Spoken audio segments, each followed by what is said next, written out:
Hello everyone. Welcome to Tech Arambam, Java Crash Course for Beginners. Here's how Java code runs. First, you write your program in a .java file. This is your source code, like a simple hello world. The computer cannot run this directly because it only understands machine code. Next, we compile the code using javac filename.java.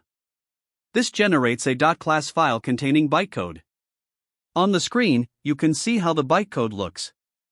This is intermediate code, the same on Windows, Mac, or Linux, which is why Java is platform independent. If your source file has one class, one .class file is created. Multiple classes in the same file produce multiple .class files. Finally, to run the program, we use Java class name. The JVM, Java Virtual Machine, reads the bytecode and converts it into machine code that your CPU can execute. Think of the JVM as a Universal Translator. And that's the magic of Java. .java javac.class, bytecode, JVM machine code output. Bytecode is the bridge, JVM is the translator, and this is what makes Java write once, run anywhere. Follow Tech Arambam for more simple Java lessons and interview tips. Welcome to Tech Arambam and our Java Crash Course for Beginners. Let's understand Java bytecode step by step. Keycap 1. What you write, source code. You start with your program in a .java file.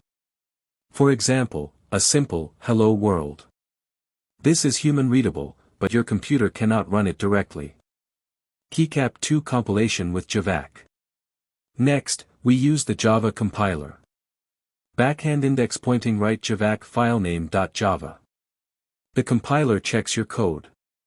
If there are no errors, it creates a new file with a .class extension.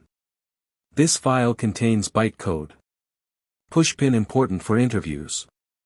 If your source file has one class, you get one .class file. If your source file has multiple classes, you get a separate .class file for each class. Keycap 3. The magic middle, bytecode. Bytecode is intermediate code, stored in .class files. It's called bytecode because most instructions are just 1 byte long. Here's the crucial idea: this bytecode is the same no matter which operating system you use, Windows, Mac, or Linux. This is what makes Java platform independent. Keycap 4. Execution with JVM.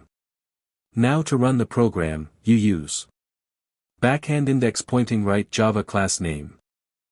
Here, the Java Virtual Machine, JVM, takes over. The JVM is like a Universal Translator. It reads the bytecode and converts it into machine code that your computer's CPU can understand and execute. White heavy checkmark. That's why Java is known for write once, run anywhere. Follow Tech Arambam for more Java basics and interview prep.